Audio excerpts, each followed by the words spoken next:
something like that. Okay, I think that's okay. Hopefully on an audio level, everything comes out okay. The usual spot is taken by a spider, so we're back on the trampoline, just like the old videos. But that's all right. Um, Hopefully this one ends up being a bit short. I just wanted to talk about the book I read. I finished it like a while ago. I just haven't said anything. I was just like looking over notes for the longest time and writing a few things here and there about some of the stuff I found interesting. But I think this would more just be like a general sort of talking about thing, and I'll probably share because yeah, I got like a ton of just like annotations.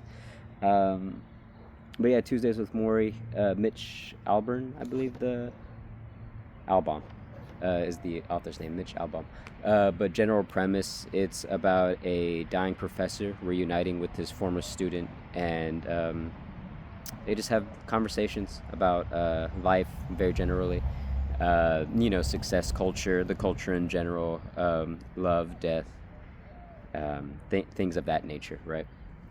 But very good book, in my opinion. I read it when I was younger, probably when I was in middle school, maybe. Um, I don't really have a good recollection of a lot of what happened in middle school, so this book kind of gotten forgotten. But I think somewhere deep down, a lot of what the book said sort of resonated with me because a lot of those sort of things I think about, just like love or life, death to some extent, but mainly success culture. This book says it all. So it really resonated with me, and there were a lot of things that I picked up that were like in my head. It's like, oh yeah, but I already thought this, but because I had read it when I was younger, maybe it just stuck with me, and it really did form who I grew up to be. So I just thought it was interesting, yeah. But because back then my mom was a really big reader, and I believe she gave me this book to read. Or it could have been my aunt, somebody. But then they also gave me the other book, the other Mitch Albom book, the Five People You Meet in Heaven. Also, pretty good book from what I remember. So I'll probably have to reread that as well. But yeah, and this one's kind of nice too. It's a very short read. It's like 200 pages more or less. Um, but honestly, some just like general overview stuff. I mean, pretty much everything I said, right? A lot of the messaging, especially success culture stuff, I think to me was really really important to hear and to have a reminder of. Some of the stuff about love, definitely the importance of relationships, platonic or romantic, but mainly just having that sense of community, right? Whether you find it within a family, with friends, or maybe you go out and you go help people, right? Your surrounding community, all that is way more important than like chasing things, consuming things, right?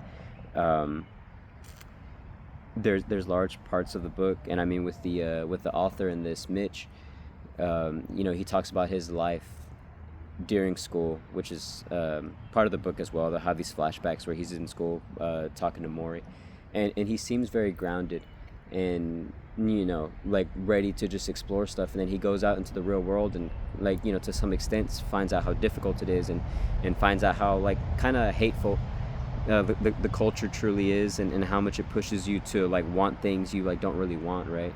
I mean, Mitch, like he'll talk about like because he was a like a writer slash reporter kind of guy, and he would just write about like sports stuff. But he says in the book, there's one part about how he would basically go around, talking to all these famous athletes and stuff like that, and like they would have the expensive cars, the jewelry, this, that, the other, and by extension, it made him think that those are the things that he needed to feel successful in whatever type of way. Um, in in sort of like long run cases, like it didn't make him happy, you know what I mean? And you could kind of feel it eating at himself, especially when he goes back to talk to Morrie, and Morrie kind of puts it into perspective for him, and Mitch sort of realizes like, yeah, like all that stuff didn't really make me happy, and the job is cool, yeah, but it's not necessarily what's like fulfilling to me. It is just giving me access to things, and and those are things you don't really need. Um, so that there's like a weird sense of like personal development with Mitch throughout the story as well, and Maury is a very like consistent character, very loving, kind person, and I think a lot of us kind of have that person in our lives, a Maury essentially, right? Somebody that will just sit and listen to you talk endlessly. Um, truly listen and respond and give you the best possible advice. I was thinking about my grandma a lot when I was reading this book, so shout out to her. Uh, there's also some other stuff with this book too, because I mean, essentially, this book is a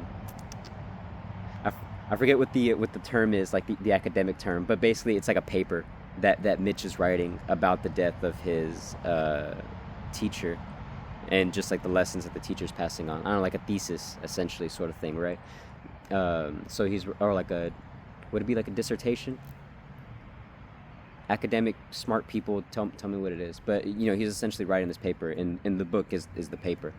um, but I don't typically know how those are written, but from my understanding, a lot of them are a bit more like factual based, heavily researched. The thing that I found interesting about this is how anecdotal it is, and how much of just like a pure story it seems. Again, because of this like character development, but then also just like moments within these like couple of weeks, or last couple of weeks of Morrie's life, where things like sort of develop like just like movie moments. You know what I mean? There's a guy who comes in to interview Morrie from time to time, and he has a strong personal development from when he first started the interview to the end of Morrie's life. And it's very interesting to see that. But then also Mitch, and the way Mitch grows and develops, because I mean, initially he's sort of just going to see Morrie like out of like a kind of guilt. Him and Morrie used to be very close when he was a student, and they lost touch because Mitch got so involved with like a life of chasing. And then obviously through the course of talking with Morrie over the weeks, he grows to be like a more, I guess you would call it naive in some ways, seeing the world to be all, love and whatnot. It seems dumb to people who are out there just chasing all the time, or dumb, but then also like a waste of time, right? Like, why waste your time thinking about niceties when there's some money to be made? You know what I mean? And it's sad to see, but obviously that's how Mitch was living his life. But then his development throughout the course, like he just becomes slowly more like spiritual, more like further thinking, more willing to think about things on a base level, and not just think about how this stuff is going to develop his life in any type of way. He just starts living, and the moments that he's with Morrie, he feels entirely calm, and that everything is sort of right in a weird way. The fact that he can just sit and talk and exist with somebody who's willing to sit, talk, and listen. There's some parts in the book too where they're having these conversations, and maybe like Morrie has to get up and go do something, and then Mitch will like turn on the TV, or he'll like pick up a newspaper, and everything on the TV, everything on the newspaper is just so hateful, like stuff about death, stuff about, and not like a natural death either, like murder, right? Senseless violence, and it's sad and super disheartening, obviously, because that's all the world wants you to know. It sometimes it's crazy. And then I guess speaking on that too, like a large part of the book as well, like is talking about the O.J. Simpson case, which at the time would have been relevant, but then also sort of fits in with the narrative, the fact that there is this thing going on, and like everybody's so consumed by it, but ultimately like it means nothing, like to your own life, to the people who are like watching it live. You know what I mean? They aren't going to be directly affected by the case necessarily, like maybe emotionally, sure, but it shouldn't really mean anything to them. You know what I mean? That's between OJ and like whatever was going on with him, right? I'm not going to comment anymore on the OJ trial. But again, just a thing, right? But the fact that these external things just have such a large effect on your life, and the fact that the culture pushes it onto you and makes you think about those things that are like completely irrelevant. But I think I have the perfect quote within the book that basically encapsulates everything, or at least everything relevant for me, right? So I'll go ahead and read the annotation, or the quote from the book rather. The culture we have does not make people feel good about themselves, and you have to be strong enough to say, if the culture doesn't work, don't buy it. So many people walk around with a meaningless life. They seem half asleep. Even when they're busy doing things they think are important, this is only because they're chasing the wrong things. The way you get meaning into your life is...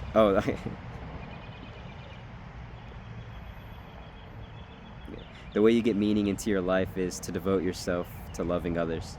Devote yourself to your community around you, and devote yourself to creating something that gives you purpose and meaning. Sorry, I kind of lost my place halfway through, but point still stands, right? And that was my biggest takeaway from the book, personally. Um, and this is also speaking personally again. I feel like I've been isolating myself quite a lot lately, and I'm forgetting to love people at times.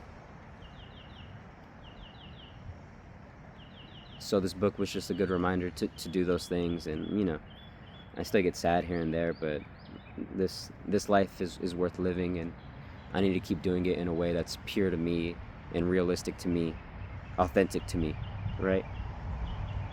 Um, but I adored this book for a lot of what it said, and again, just like the niceties of some of it, and it might come off as like platitudish or stupid to some people, but I think it's necessary, and to some extent I think it's a very true, or a more true way to living life than whatever else is going on.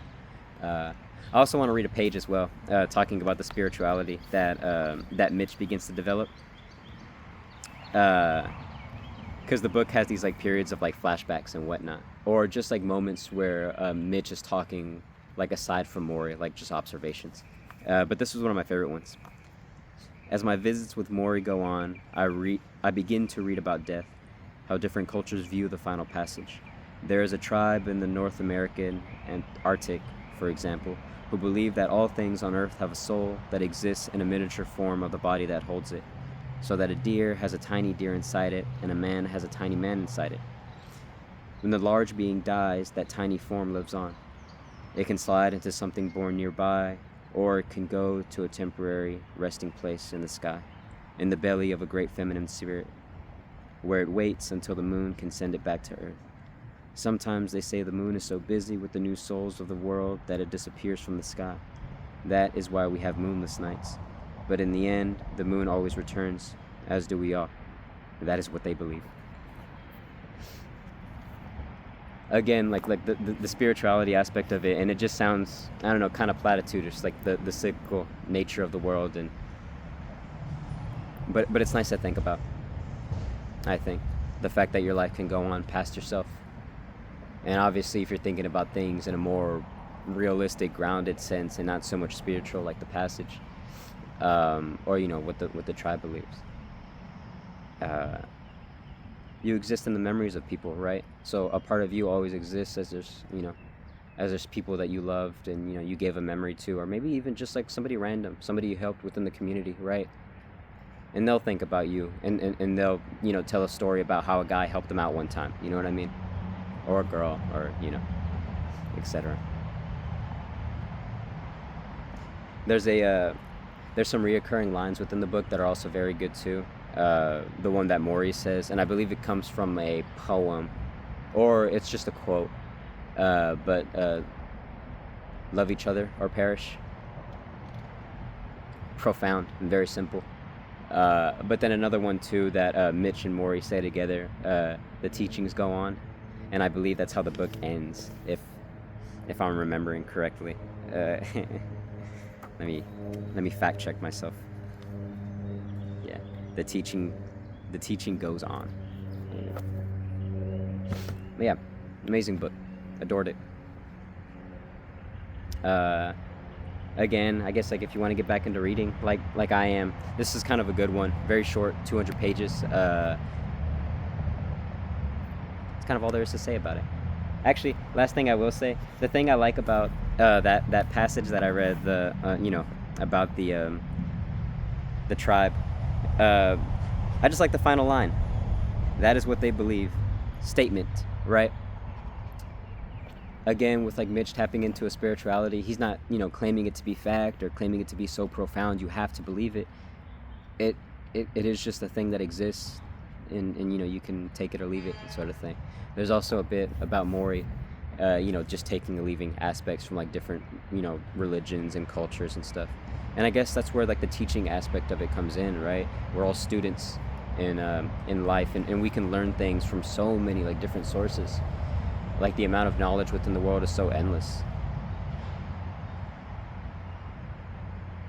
Again, just made me think and reflect on myself a lot while reading this, and thinking about how I need to keep learning because I find it meaningful. How I need to keep writing because how I find that meaningful. Even these videos, to an extent, I find them very meaningful. Again, just like an outlet, obviously, to talk, because sometimes I don't really express myself in very positive ways. Very negative ways, actually, recently, but this book was just a really good reminder, and I'm glad I got back to it when I did.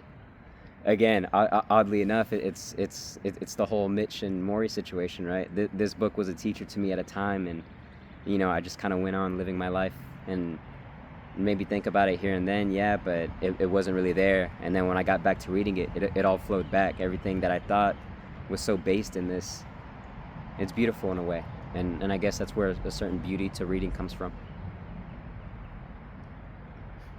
I feel like I keep rambling because there's always something to say. I feel like there is always something to say.